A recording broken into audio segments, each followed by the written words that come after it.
अस्सलाम वालेकुम। आज का हमारा टॉपिक है पार्टनरशिप एडमिशन। पार्टनरशिप एडमिशन में हमारे पास 5 मेथड्स हैं।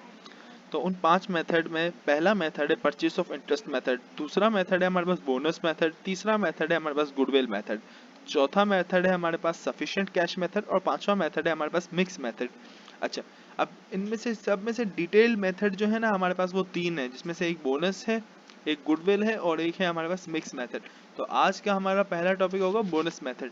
तो अब बोनस मेथड की कंप्यूटेशन कुछ इस तरीके से होगी कि पहले तो हम जैसे ओल्ड पार्टनर कैपिटल कुछ ना कुछ दिया हुआ होगा वो लेंगे, फिर इसके बाद न्यू पार्टनर भी कुछ कैपिटल इन्वेस्ट करेगा तो उसको बोनस मिलेगा। किसी भी हम फर्म में या एंटिटी में जाने के लिए कुछ कैपिटल इन्वेस्ट करेंगे, तो इसी तरीके से न्यू पार्टनर ने कुछ कैपिटल इन्वेस्ट करा, तो इन दोनों का जो सम आया ओल्ड पार्टनर कैपिटल और न्यू पार्टनर कैपिटल का, ये हमारे पास हो जाएगा total capital of the firm. अब total capital of the firm आ गया। अब इसके बाद क्या होगा कि टोटल न्यू पार्टनर के जो कुछ ना कुछ इंटरेस्ट चाह रहा होगा, वो जाहिर सी बात है। तो अब वो न्यू पार्टनर इंटरेस्ट क्या चाह रहा है, हमारे को ट्रांजेक्शन में दिया हुआ होगा 1/3 of total capital of the firm या 2/3 या कुछ भी। तो अब 1/3 of total capital of the firm कैसे निकलेगा कि टोटल कैपिटल तो हमने पहले से इधर निकाला हुआ है। ये देख रहे हैं आप, टोटल कैपिटल तो हमने पहले से निकाला हुआ है। अब न्यू पार्टनर का इंटरेस्ट जो रेशो में हमारे को दिया हुआ होगा, जैसे हमारे पास बिल फर्स्ट दिया हुआ है, हम इधर एग्जांपल ले लेते हैं 1/3, तो हमारे पास टोटल कैपिटल आया हुआ है। अब टोटल कैपिटल का हम 1/3 ले लेंगे, तो ये हमारे पास आ जाएगा न्यू पार्टनर का इंटरेस्ट। अब इसमें से हम न्यू पार्टनर की इन्वेस्टमेंट को माइनस कर देंगे। अगर तो इन्वेस्टमेंट ज़्यादा है, इसका इंटरेस्ट से ज़्यादा है, तो इसका मतलब है ये बोनस टू ओल्ड पार्टनर है। और अगर तो इन्वेस्टमेंट कम है और इंटरेस्ट ज़्यादा है, इसका मतलब ये बोनस टू न्यू पार्टनर है। अच्छा, अब आप एक बार दोबारा मेरे साथ दोहरा लीजिए। क्या ऊपर अगर हो गई, ऊपर की जो अमाउंट होगी अगर ज़्यादा होगी as compare to investment, new partner investment, तो इसका मतलब है हमारे पास बोनस टू न्यू पार्टनर है। और अगर ऊपर वाली इन्वेस्टमेंट कम होगी, नीचे वाली इन्वेस्टमेंट ज़्यादा होगी, तो इसका मतलब ये बोनस टू ओल्ड पार्टनर है। दोबारा एक बार कर लेते हैं हम। ऊपर वाली कम और नीचे वाली ज़्यादा, ऊपर वाली कम और नीचे वाली ज़्यादा, तो इसका मतलब क्या होगा, बोनस टू ओल्ड पार्टनर।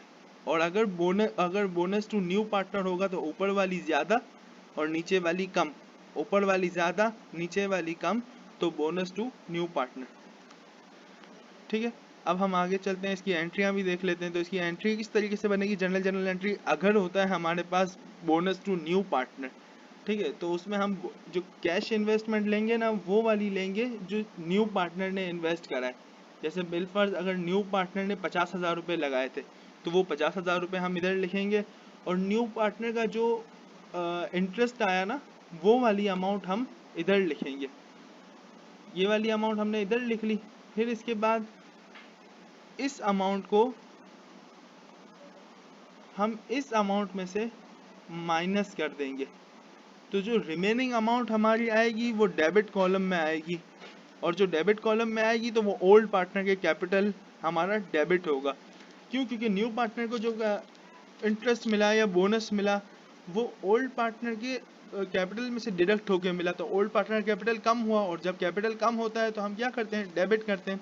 इसी तरीके से अगर बोनस टू ओल्ड पार्टनर होगा, तो बोनस टू ओल्ड पार्टनर में हम क्या करेंगे कि बोनस ओल्ड पार्टनर ने कुछ इन्वेस्टमेंट करी होगी, कुछ कैश इन्वेस्ट किया होगा, तो वो हम हमेशा डेबिट करेंगे, क्योंकि कैश बढ़ता है तो डेबिट। इसी तरीके से ओल्ड पार्टनर का कैपिटल हम कौन सा वाला लेंगे, ओल्ड पार्टनर का कैपिटल हम वो वाला लेंगे जो इसने इंटरेस्ट मौसूल किया है या जो इंटरेस्ट इसको मिला है।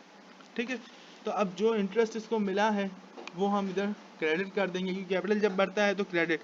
इसी तरीके से इसकी इन्वेस्टमेंट का और इसके टोटल ओल्ड पार्टनर कैपिटल के जो नया वाला इंटरेस्ट आया उसका हम डिफरेंस लेंगे, फिर उसको हम न्यू पार्टनर की कैपिटल से डेबिट कर देंगे। अच्छा, अब डेबिट क्यों करेंगे, क्योंकि ओल्ड पार्टनर को अगर बोनस मिला है तो इसका ऑटोमेटिकली मतलब ये है कि न्यू पार्टनर को नुकसान हुआ होगा, और न्यू पार्टनर को नुकसान हुआ है इसका मतलब न्यू पार्टनर कैपिटल हमारे पास घटा होगा। और जब घटा कैपिटल जब घटता है तो हम उसको डेबिट करते हैं। होपफुली आपको समझ आ गया होगा।